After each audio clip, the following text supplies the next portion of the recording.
When I was a kid, my grandfather told me stories about a strange man in the woods. I wish I believed them. When I was a kid, my grandfather used to tell me strange stories about the forest behind his house in West Virginia. He called it the Hollow, a shadowy stretch of land that seemed to swallow sound. Even in the brightest daylight, it felt unnaturally dim, the canopy above weaving an oppressive quilt of leaves and branches. Grandpa would sit in his creaky rocking chair, pipe smoke curling around his head, and tell me tales about the strange things he'd seen.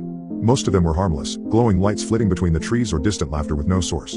But there was one story he refused to talk about until he was drunk on moonshine.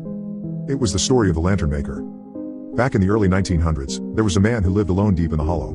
People rarely saw him, but when they did, he was always carrying an old iron lantern. He'd walk the forest at night, the flickering light barely illuminating his gaunt face and wild eyes.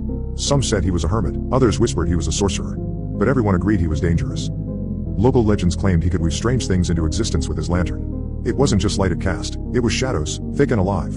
People swore they'd seen impossible shapes moving in the forest, things that were too large, too fast, and too quiet to be animals. One night, a group of drunken townsfolk decided to put an end to the lantern maker's witchcraft.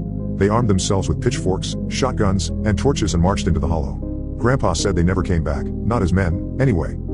A week later, strange figures started appearing near the edges of the forest. They looked like men, but they weren't. Their limbs were too long, their eyes too wide, and their skin was a sickly, pale gray. The townsfolk called them the lantern maker's creations, twisted things born from shadows and fire. One by one, the town began to empty.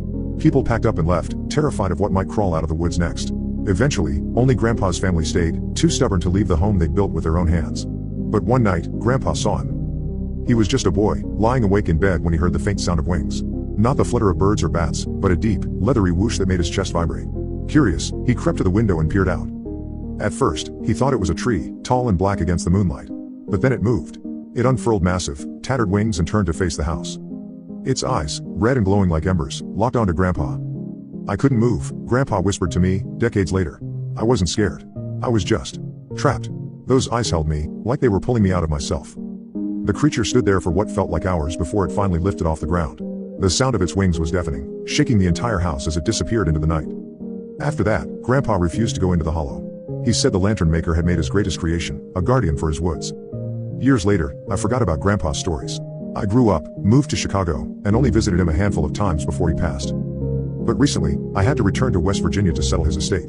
The old house was in worse shape than I remembered, creaking with every step, the walls peeling like dead skin. The hollow hadn't changed, though. It was still there, dark and quiet as ever.